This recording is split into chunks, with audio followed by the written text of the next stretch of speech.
सभी छोटे बड़े श्रोताओं को सुनीता भटनागर का प्यार भरा नमस्कार। ऑडियो स्टोरीज के हमारे चैनल कहानी जगत में आप सभी का स्वागत है। हिंदी कहानियों की श्रृंखला में आइए आज सुनते हैं राजा सिंह जी द्वारा रचित कहानी बनवास। आज अम्मा का खत आया है। अम्मा खत कभी कभी ही लिखा करती हैं जब लिखना मजबूरी हो जाता है। कहती हैं एक तो हमें लिखना नहीं आता, फिर लिखाई कम रुलाई ज्यादा होती है। अम्मा खत लिखते लिखते रोने लगती हैं, फिर संभल कर लिखती हैं, फिर रोती हैं। अम्मा की लिखावट ऐसी है जैसे चींटा दवार से निकलकर कागज पर भाग रहा हो। आज वही चींटा कागज से उड़कर मेरे जहन में घूम रहा है, दिल और दिमाग को कुतर कुतर कर खा रहा है। अम्मा ने लिखा है, रजुआ, तेरे दादा की तबीयत अब मरणासन हो गई है। उनकी आंखें तुम्हें खोजती रहती हैं। ये तो कौन जन्म का बैर चुका रहा है कि उनकी बीमारी की खबर सुनकर भी तेरे खून में तड़पन नहीं होती। मेरा खून, दादा का खून, ये खून की ही तो बात है कि मैं 4 साल से घर नहीं गया हूँ।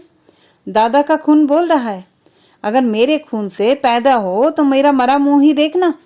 मेरा खून सुन रहा है, आदेश मान रहा है, नहीं चुनौती स्वीकार कर रहा है। हर बार दिमाग समझाता है, आवेश में निकली बात हृदय की आवाज नहीं होती, मगर खून कुतर्क करता है। दशरथ ने भी राम को वनवास का आदेश हृदय से नहीं दिया था, मगर राम ने उसे निभाया था ना। ओह, तो तुम राम हो, एक ऐसे राम जिसने खुद को नहीं दशरथ को वनवास दिया है। अम्मा की बीमारी हो या दादा की, छोटी बहन की शादी हो या भतीजे का जन्मदिन, तुम नहीं गए। क्यों? क्योंकि तुम्हें दादा का जिंदा मुंह नहीं देखना था। वाह, क्या पितृभक्ति है। नहीं, ऐसा नहीं है। मैं चाहता हूं कि दादा, सिर्फ दादा एक बार कह दे आने के लिए। इसी इंतजार में मैं अभी तक दादा की गंभीर बीमारी की खबर सुनकर भी अपने आप को रोके हुए हूं। मगर आखिर कब तक? क्यों मिस्टर, किस सोच में डूबे हो? सरों ने बालों में उंगलियां चलाकर बाल बिखरा दिए। हल्की सी सरसराहट होती है जो बालों से उतरकर दिल में समा जाती है। सरो जब हल्के मूड में होती है तो मुझे मिस्टर ही कहती है। मैं एक पल उसके चेहरे को देखता हूँ, वही मुस्कुराती आंखें और संतुष्टि का भाव लिए चेहरा। अपनी पत्नी से काफी ईर्ष्या होती है। उसे कभी परेशान और बेचैन होते नहीं देखा, किसी काम में हड़बड़ी नहीं। कैसे अपने आप को बचाकर रख पाती है भीतरी और बाहरी दबावों से, ताज्जुब होता है। मैं बिना किसी भूमिका के अम्मा का खत उसकी ओर बढ़ा देता हूँ। खुद बुरी तरह अनिर्णय की स्थिति में अपना सर थामे बैठा रहता हूँ। सरिता पत्र एक सांस में पड़ जाती है। क्या सोचा है राजी? सरो का चेहरा हल्के तनाव में लगता है। मैं अभी भी अनिर्णय की स्थिति से उबर नहीं पाया हूँ। अपना प्रश्नवाचक चेहरा उसकी ओर उठा देता हूँ। सोचने का वक्त नहीं है राजी। जिद उतनी ही अच्छी होती है जितनी कि अपने अहम को संतुष्टि मिलती हो। उस जिद से क्या फायदा जिससे न केवल दूसरों को कष्ट पहुंचे बल्कि अपनी आत्मा भी धिक्कारे। मैं तुमसे पहले भी। धीमी, शांत और गहरी आवाज जिससे निकलते हैं नपे तुले एवं वजनी शब्द, जिनकी काट मेरे लिए काफी मुश्किल का काम होता है। ऐसे समय जबकि मैं काफी दुखी एवं पस्त था, उसका समझाना मेरे भीतर छाई अवसाद की काली छाया को और गहन करता और मुझे अपराध बोध की ओर ले जा रहा था। मैं बीच में ही बोल पड़ा, ऐसी बात नहीं है सरो, मैं जाने की ही सोच रहा हूँ। मगर जिस तरह मैं तुमसे शादी को लेकर अपमानित एवं प्रताड़ित किया गया हूँ, सोचकर हिम्मत नहीं होती है कहीं कुछ वैसा दोबारा ना घटित हो जाए।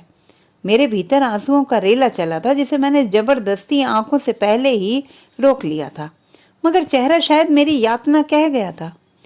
सरिता घुटनों के बल फर्श पर बैठ गई। उसने मेरा हाथ अपने हाथ में ले लिया। आंखों में दर्द की अनुभूति थी। राजी, अगर मैंने तुम्हें अपमानित एवं प्रताड़ित होते नहीं देखा तो क्या महसूस भी नहीं कर सकती हो? मगर इस समय सब पुरानी बातों को भूल जाया जाए तो बेहतर रहेगा। इस समय उन्हें हमारी जरूरत है और हमें जाना चाहिए। चलो तैयार हो जाओ। सरिता चली गई थी, निश्चय ही मेरी यात्रा की तैयारी करने। मैं पलंग में निस्तेज पसरा हुआ था। अतीत चक्कर पर चक्कर लगा रहा था और मेरे अपनों से विमुख कर रहा था। वर्तमान कशिश बनकर मूर्त रूप में मेरे सामने खड़ा था और खींच रहा था मेरे अपनों की तरफ। रस्साकशी हो रही थी अतीत एवं वर्तमान के बीच।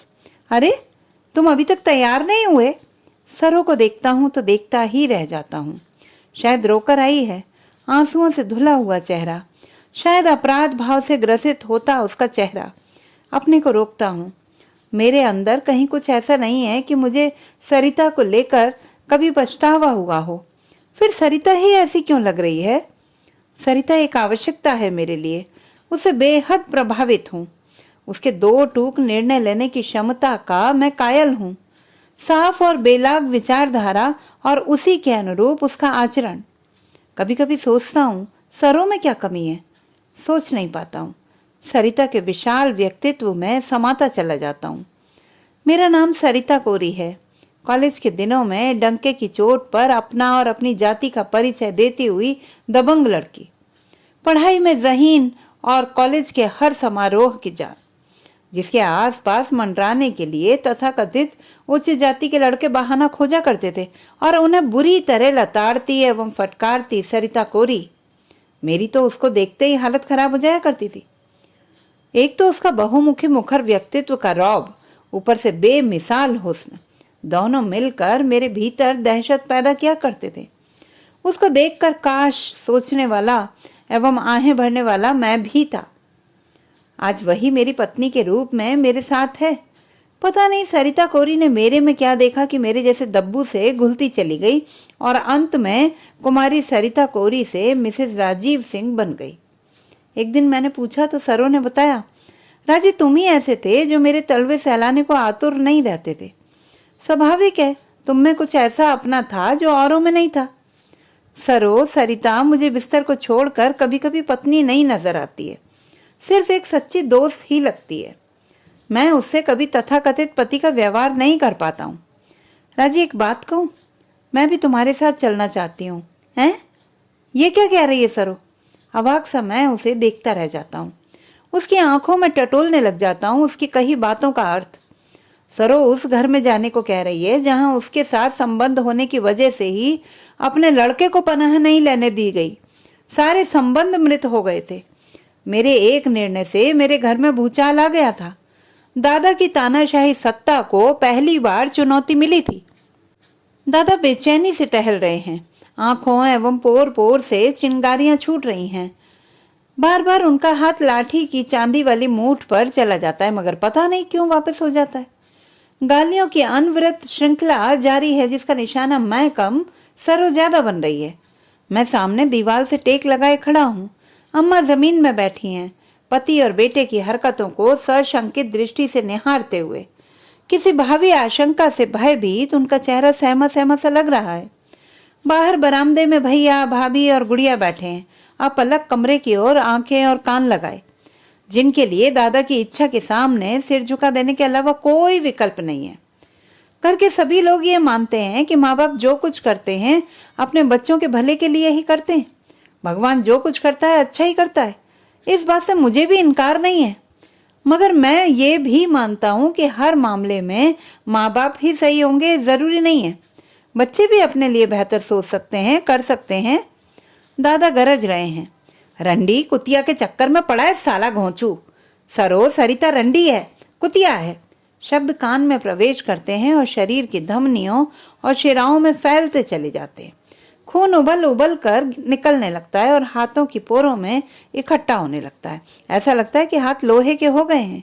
दादा दादा नहीं लगते। सामने सिर्फ नजर आता है सरो, सरिता का दुश्मन। रोम रोम से घृणा का सैलाब धकियाता है सामने खड़े व्यक्ति का गला घोंट देने के लिए। आंखें सामने गला देखती हैं, फिर मुड़ती हैं। अम्मा का झक सफेद कपड़े के मानिंद चेहरा देखती हैं। शर्मिंदगी की एक लहर उठती है जो आंखों से प्रवेश करके शरीर में उतर जाती है। शरीर का सारा खून पानी बन जाता है।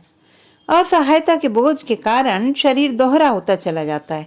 मैं उसी कोने में लद्द सा गिर पड़ता हूँ, अपना चेहरा दोनों हाथों से छिपाए। दादा एक पल रुकते हैं, देखते हैं, फिर चालू हो जाते हैं। चोप्पा कहीं का, कुछ बोलता नहीं है और हरकतें ऐसी करता है कि बड़ों बड़ों के कान काट ले। सूर्यवंशी ठाकुर की औलाद, चमार से शादी करेंगे, हिस थू, और जमीन पर थूक देते हैं। बज्जाज, शर्म हया सब मर गई है।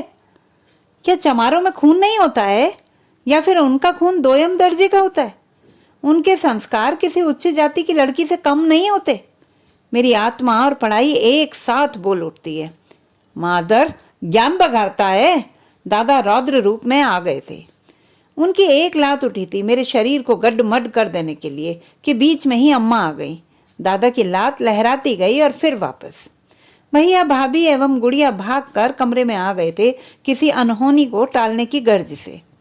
अब दादा की गालियों का प्रकोप अम्मा पर कहर बनकर टूट रहा था। सब मुझे घेरे बैठे थे। दादा कमरे से बाहर निकल गए थे। हैं? क्या सोचने लगे? सरों की आवाज आती है और दिमाग को झकझोरती हुई वापस चली जाती है। चाहता तो मैं भी हूं सरो कि तुम साथ चलो। कम से कम एक बार घर वाले तुम्हें देख लें, बात कर लें, तो उनकी जातिगत वैशिष्टता का काला जाला साफ हो सके। मगर कुछ नहीं। मैं नहीं मानती तुम्हारे घर वाले तुमसे अलग नेचर के होंगे। हमें उनका विश्वास जीतना चाहिए। फिर राजी, अगर उन लोगों ने हमारा तिरस्कार किया है तो हम लोगों ने भी उनकी घृणा एवं तिरस्कार का जवाब उसी भाषा में नहीं दिया है क्या? सोचो और सोच कर देखो, क्या हम लोगों ने इस दिशा में कोई प्रयत्न किया है कि उनकी घृणा और तिरस्कार को कम किया जाए?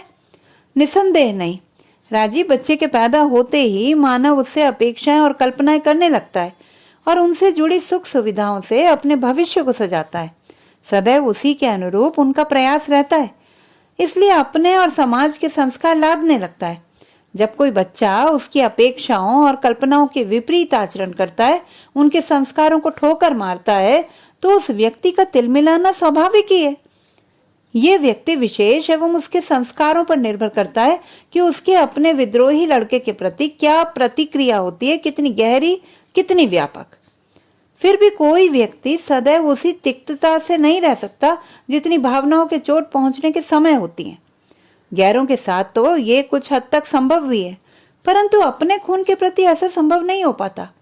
सरो अपनी बात कह चुकी थी और मुझे वर्षों पीछे ढकेल गई थी। मैं देख रहा हूँ दादा मेरी उंगली थामे सारे गांव में घूम रहे हैं। सबसे कह रहे हैं, रजुआ को मैं डॉक्टर बनाऊंगा, एक ऊंचे दर्जे का डॉक्टर। बड़कवा तो कुछ खास पढ़ नहीं पाएगा, कुछ दिमाग का बोधा लगता है। उसके लिए खेती बाड़ी ठीक रहेगी। आखिर कोई ना कोई तो इस जायदाद को संभालने वाला भी चाहिए ना। दादा मिठाई बांट रहे हैं उसके अच्छे नंबरों से पास होने पर। याद आता है, दादा ने उसके डॉक्टर बनने पर पूरे गांव को खाने का न्योता दिया था। रात भर खुशी में रंडी का नाच होता रहा था। एक उमस सी महसूस होती है। लगता है इस उमस में मैं घुट कर मर जाऊंगा। दादा कह रहे हैं, रजुआ की शादी अपने से भी ऊंचे खानदान में करूंगा और दहेज? हंस पड़ते। जिस साले की 1000 दफे गरज होगी देकर शादी करेगा। जी भर के लूंगा। मेरी रजुआ एकदम अंग्रेज लगता है, एकदम राजा महाराजा जैसा। दादा का अपने प्रति लगाव सालने लगता है। वहीं रजुआ आज उनसे रूठा बैठा है। भावनाओं का ज्वार प्रबल हो उठता है। मैं एक झटके से उठ बैठता हूँ, एक नजर सरों की तरफ देखता हूँ और उसकी तौलती नजरों का शिकार हो जाता हूँ। मैं हथियार डाल देता हूँ, परंतु आत्मसमर्पण करने वाले के दिल में जो भाव होते हैं वे फिर आखिरी क्षण प्रकट हो उठते हैं। मगर सरो, कहीं तुम्हारे कयास झूठे पड़ गए और तुम्हारे साथ भी ऐसा वैसा कुछ हो गया जिसकी मैं आशंका करता हूँ, तो मैं सह नहीं पाऊंगा। और कुछ गलत सलत हो गया तो न मैं अपने आप को माफ कर पाऊंगा, ना ही तुम अपने आप को। हौसला रखो राजी, ऐसा कुछ भी नहीं होगा जिसकी आशंका से तुम ग्रसित हो। जहां आपदाएं डेरा डाली पड़ी हों, वहां झूठी मानसिकताएं कहाँ टिकती हैं। फिर तुम मेरे लिए इतनी ताड़ना प्रताड़ना सह सकते हो, तो मैं क्यों नहीं? आखिर अनागत के प्रति विषाद क्यों? मेरे अंदर कुछ पिघलने लगा था। कड़वाहट घुल रही थी। सरों के प्रति कृतज्ञता का भाव भर आया था। उसके उदार दिल दिमाग ने मेरी सारी नसें ढीली कर दी थी। हम दोनों गांव जाने की तैयारी करने लगे थे। तो दोस्तों, ये थी हमारी आज की कहानी। आपको कैसी लगी कमेंट बॉक्स में लिखना ना भूलें। चैनल को सब्सक्राइब करें, लाइक करें और मित्रों के साथ शेयर करें।